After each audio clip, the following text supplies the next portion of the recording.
Hi, welcome to Unity Spiritual Center of Lansing. I'm Reverend Sharon Ketchum, and this service is brought to you virtually today, courtesy of COVID-19. So glad you were able to join us. We're going to begin today's service with a little bit of music from Claudia Carawan. It's called I Claim a Blessing. Claudia was at our church about a year and a half ago, so you may remember this song and you may remember Claudia.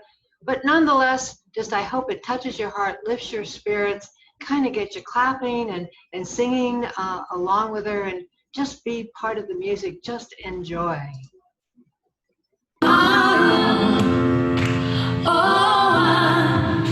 I claim a blessing. In the morning when I get out of bed, I claim a blessing.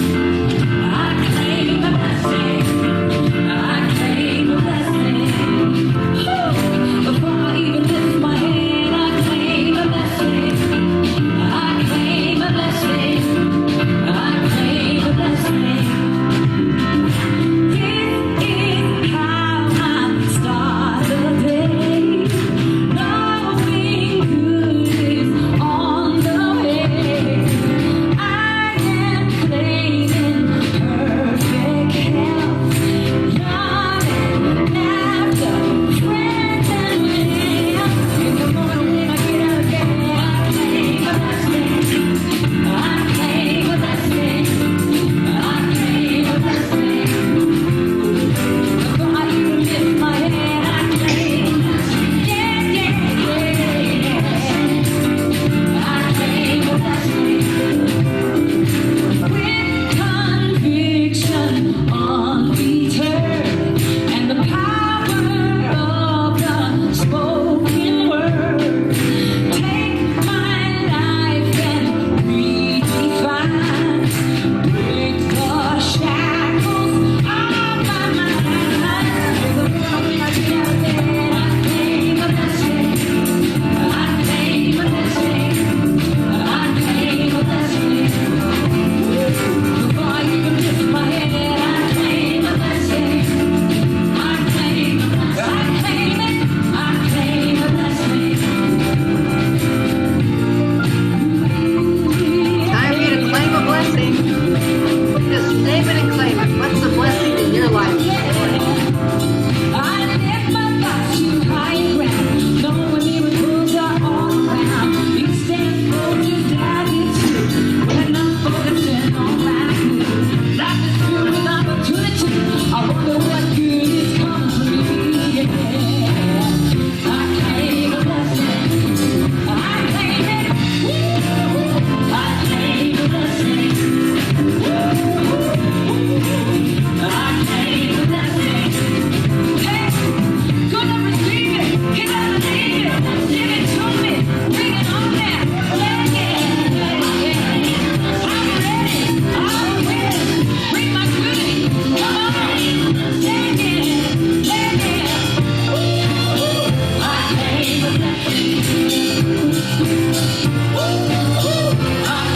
a blessing. I claim a blessing.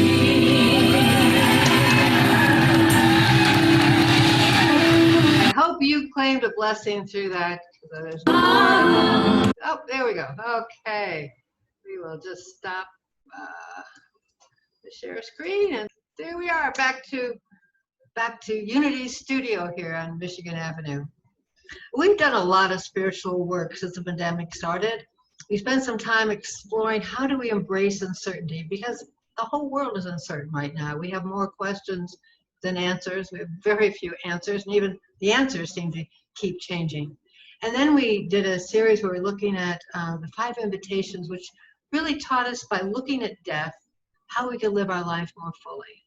But you know, it's summertime, and I thought it was time to have a little fun and go to those other inspirations that are outside of the Bible. God is not just in the Bible or the Koran or any holy book. I think God is all around us. It's nature.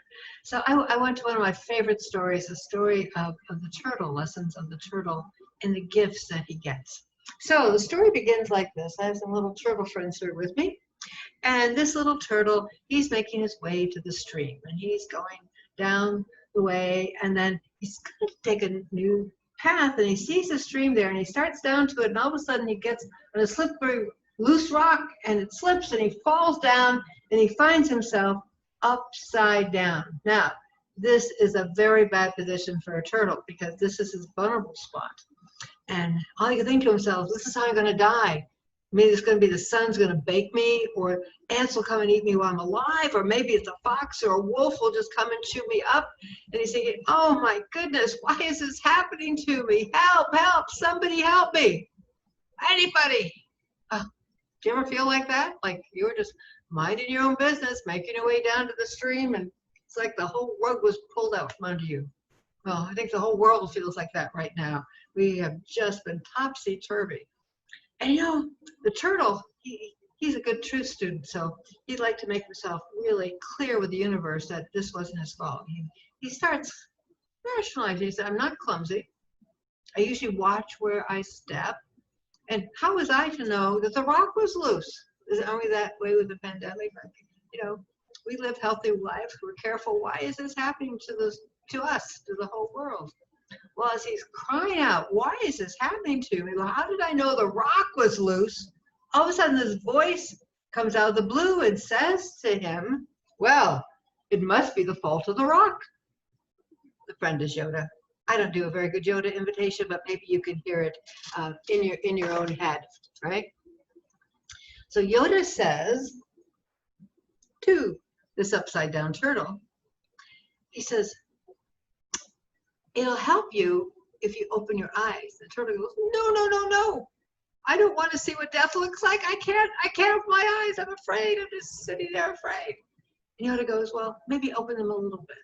So after some cajoling, the turtle finally opens one eye. And when he looks, he goes, what is that? What is all that blue? What is all that blue? He's absolutely petrified. Yoda says to him, that is the sky. And those specks that you see going by are birds flying. Wow. Then Yoda says, how come there's no other turtle besides you in this strange predicament you're in? And the turtle goes, well, I chose a different route. Talk to Yoda there. I decided this was I like to try something different, go on this route. And Yoda says to him, so you chose your own way. He goes, yeah, I decided this was the way to go. Yoda goes, this is a great power you possess. It's a power to choose your own way. The accident happened because you chose a different path. Okay. Now, how would you have felt if you had made it to the stream? And the turtle goes, wow, I would have felt really great because I found a shortcut to get to the stream, and it was a very pretty path with the green grasses. I just felt wonderful. And Yoda says, not every choice you make will work out the way you expect it, but in the end, the choices you make will make you. There is a gift in your accident. You have discovered that you possess the power to make a choice in life. The gift of this accident is the lesson of choice.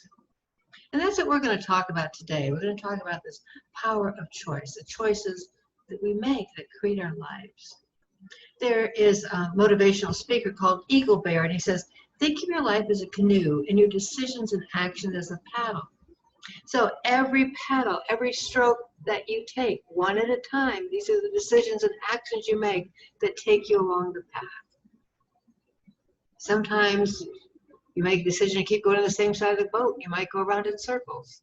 Other times, the decision you make might take you to the rapids, but each one is deliberate motion, a deliberate action on your part that actually shapes the life that you're living. And there's a lot of studies that talk about the power of our mind making these decisions. For those of you that look at the law of attraction, the third principle is what we routinely think becomes our experience. For those of you that read the Bible, the book of Proverbs, it says, as he thinks in his mind, so he is, or she is. As we think in our minds, so we are. We get to name it and claim it. Now, this is good news and bad news, but it does tell us we have the power to change our life. We've all heard that saying, change your thinking, change your life. Choices have real power, real power.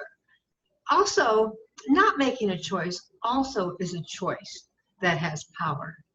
There's a story I really enjoy about a man by the name of Joseph Henry. You might not have heard of him, but he was the first secretary of the Smithsonian Institute. He's done some inventions. And there was a story told about him as a child, that he was quite young, maybe 8, 10 years old, and his grandfather gave him some money to a cobbler to make him a pair of shoes. And the cobbler says, what kind of shoes would you like?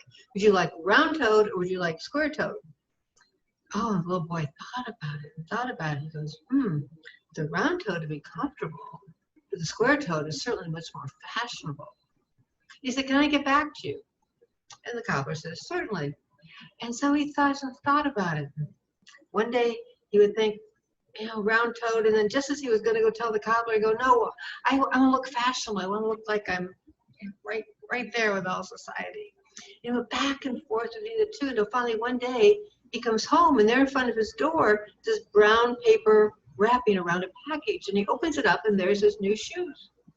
One shoe is round-toed, one shoe is square-toed. If we don't make choices, if we don't make decisions, they seem to get made for us. That's just the way life works. So to make choice, it's really about becoming a master of our life.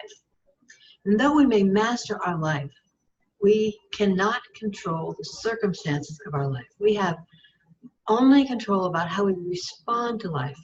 We get to control how we spend our free time. We get to control what we decide we want to read or who we want to spend time with. We get to control our attitudes, our thoughts, our priorities that we set in our life. We do not get to control the circumstances. The circumstances have been pretty trying the last few months. Certainly weighs upon us. It's pretty easy to get into a funk or to feel overwhelmed or to feel anxious about it. And every time I feel that way, I'm reminded one of the most powerful lines from A Course in Miracles, that it says, I could choose peace instead of this.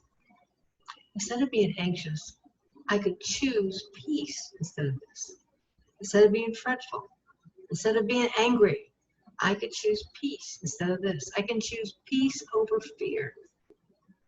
I can choose compassion over being judgmental about others. I can choose to live life instead of letting life live me. Just a reminder, we are never imprisoned by our circumstances. And this is a big thing to remember right now when our outer circumstances have all these limitations and all these responsibilities of what we need to do when we go out and interact with others. But we do need to take responsibility for our choices, to make the choices and take responsibility for them. That's where our power lies. Responsibility, the ability to respond. We are not victims. We were not born victims. And and trying to fix blame for circumstances on someone, something, some whatever, never fixes the problem. Fixing blame does not fix the problem. Or if we believe that for some reason we've contributed to whatever problem we might be having at this present time, that keeps us from our ability to respond. So it doesn't matter if we're blaming out there or blaming ourselves. The shift that is really helpful to make in our thinking is, how have we contributed to this situation? Are we doing something that is exasperating the situation? And once we understand our role in it, then we have the ability to act. There's a story about this mother who's out in the kitchen and she hears a cat squealing, screeching. And, Jeremy, what are you doing to the cat? What's happening to the cat? Are you stepping on its tail again? And Jeremy goes, no, I'm standing there, but the cat is pulling its tail. I just have my foot down. The cat's pulling its tail. He wouldn't acknowledge his contribution. He was blaming it all on the cat. It did not fix the problem. No way, shape, or form. So it's never about what life brings us, but it's how we are contributing to whatever is part of that whole experience. And it's about the attitude we bring to it, how we participate in our attitude, which is the biggest part of our participation in this aspect of life. So what attitude do we bring to life? And we said sometimes our choices are limited, like right now it feels limited. And and in truth, all of us have been victimized at some point in our life to one degree or another. But we haven't all been victims. We haven't all been victims. You remember Buddy Hackett, comedian, who was also a bit of a philosopher, and he says when it comes to choices, he always goes back to his mother's menu. She had two choices, take it or leave it. Yeah, you may have heard those two, take it or leave it. Even when our choices are limited, the first choice that we get to come to is acceptance can be a choice. I can accept that the circumstances of the world right now are a pandemic. I can accept that I can't see people the same way that I would like to see them, that for right now, in this moment, I have to find other ways of connecting. It's been said that it's not that the cards were dealt in life, but it's how we play the hand. Yeah. It's okay. Another example would be like, I detest peas. It's something about the texture. I think it's genetic. But if I were to go to a buffet and there were peas in the buffet, I don't have to put them on my plate. I get to choose how I participate. I get to choose how I respond. I can leave those peas for other people that really enjoy them and not get upset about everything else on the table just because of the presence of peas. As a minister, I get to talk to a lot of people that are going through different situations in their life. And sometimes people will say to me, why is this happening to me? And the truth is, I don't know why anything happens to anybody else. I really don't. But I do know that the situation contains an opportunity to find a greater gift within yourself, a greater strength, a greater wisdom. It's just amazing what shows up in these struggles. And my role as your minister is to support you, to pray with you, and to know that there is something greater within you than whatever is outside of you, whatever the circumstances happen to be in your life at any moment. There's an unusual scene in the New Testament where Jesus is being tested by the Pharisees. And there was a man who was born severely deformed. The Pharisees said to him, tell me, who sinned? Did this man sin, which would have been even before he was born, because he was born with these deformities, or was it his parents? Jesus looked at them and said, neither. It's all for the glory of God. Knowing that when things happen that are struggles, not that we're being punished, that we have sinned, that we have acted in error. That's what sin means, to be in error, to miss the mark, if you will. But it's really about an opportunity for growth. And I think that's where God shows up most. When we make it through the struggle, we move from the dark to the light, we understand about that incredible power and presence. And instead of saying, why me, when these really difficult things happen, when we have those huge disappointments or these circumstances that feel limiting or disappointing, instead of saying, why did I deserve this? Why is this happening to me? What was in my consciousness that drew this to me? Maybe instead of that, we might begin asking ourselves, how can I allow the glory of God to shine through this? How can I allow the glory of, when I say God, I could say life, love, wisdom. How can I allow the light of love to shine through this very dark situation? There's a woman by the name of Gretchen Alexander who's quite an amazing athlete. She's just a key archer. She canoes. She does all kinds of things. And what's interesting about her, she's totally blind. And a reporter asked her one time if there was anything that she wouldn't do, that she was afraid of doing, without your sight. She goes, well, actually, she said, I'd never skydive. And he said to her, oh, does skydiving scare you? And she said, oh, no, but you can't imagine how scared my dog would be. Your seeing-eye dog, right? Yeah. We all have that choice as we move through life. We can, even if we've made choices that have put us in what feels like a dead end in our life, whether it be career, relationships, finances, health, We always have that opportunity to turn over a new leaf by changing our thinking. Change your thinking, change your life. And by the way, do you know why it's called a new leaf? Back in the 1600s, when they were doing books, a page was called a leaf. And so when you finish a chapter, you turn the leaf over to a new leaf to get the next chapter. And the same thing is true with us. And it's easier to turn over a new leaf when we shift our thinking from feeling like the world is against us, that everyone is against us, that it's us against the world, to understanding that the universe is friendly, that the universe wants to support us, wants to love us, wants us to express our full potential of goodness, which really is the first basic principle of unity. There's only one power, one presence. We call it God, but good. Again, good not meaning that value judgment from good or bad, but good meaning the essence of life, the love, the wisdom, the harmony, the peace. It's up to us to simply resolve to be the master of change instead of a victim. Remembering that God is good all the time. All the time God is good. All the time God is life. All the time God is love. We just need to choose that path that allows us to experience it. It's our birthright. It truly is. So, the gift of the turtle, and Yoda did help him look right, is really remembering that we always have the gift to choose our attitude, how we are responding, how are we reacting to life. So as a spiritual practice for this week, I'm going to suggest that whatever is happening in your life, see it as an opportunity to choose, to choose. And whatever choice it is that you're making, and if you're unsure if this is the right path for you, make sure that it is a choice that is a blessing to others. Because it's really about doing no harm as we share the love and share the life. And just that little thought that thoughts are things, and choose the good ones, according to messages from the universe. Thoughts are things, choose the good ones. Let it be a blessing to others. And here's another way to look at the frog when he's upside down. You go, oh my God, I'm flying. Optimism is a choice to see life in its best light. That is a choice that we get to make, and I encourage you to make every day.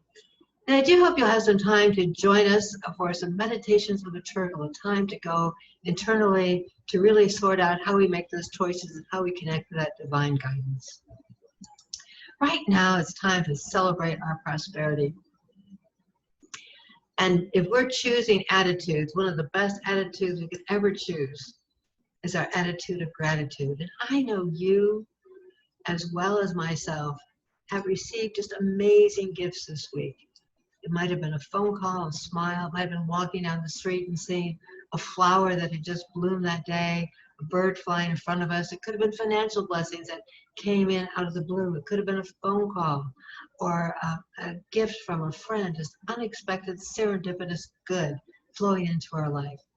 I know here at Unity Spiritual Center of Lansing, we have received so many gifts, so much support all week, and we're so appreciative of each and every member of our ministry for showing that love and showing that support, both financial gifts to this ministry and the gifts of actions and support, service to each other. So if you would like to support this ministry, you can donate online on our website by clicking donate or mail checks to our office. And that this last half of 2020, a congregant's choice of three wonderful organizations that actually tied in our voting. One is Punks for Lunch, which does a great job feeding homeless people. The other is Rise, which is a recovery group.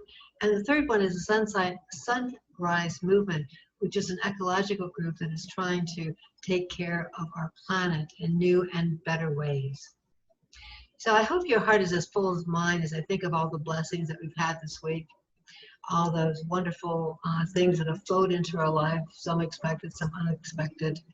And just take a moment, maybe put your hands over your heart as we bless the gifts we have received together. Divine love through me blesses and multiplies all that I am, all that I have, all that I give and all that I receive. I praise, give thanks, and am glad. And so it is. Amen. We're gonna remind you that there are 3 parts to our weekly messages. There's an opening section, the message which you've just heard, and the meditation. And if you're watching this on a Sunday, we do have a Zoom fellowship time if you'd like to talk to some other people other than what's in those in your household. So you're welcome to enjoy those at your leisure. We're going to end the service now with our traditional song, I Choose Love. Hold hands to the person next to you. If there's nobody next to you, take your own hand and hold it. Connect. Or open up wide. Feel that connection. Feel the energy of all of us. Physically separated, but spiritually intimate, intertwined in love. Peace in my life is growing because I choose love. Love's always present. It's what I'm made of. I choose love. We are a part of each other. We are one tie that binds us, that can't be undone. I choose love. Yoda would too. I could do hold Yoda's hand.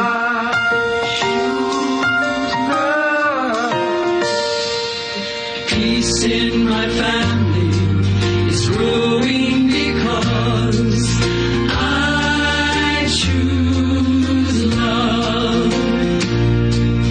Let love be present. It's what we're made of.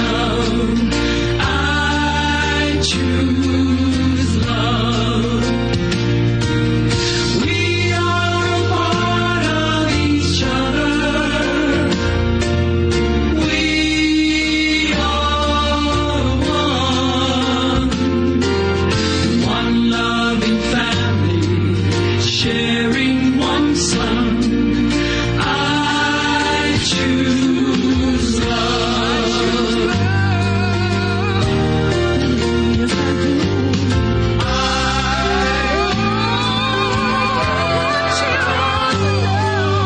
Peace for our planet is growing because I choose love. Let love be present.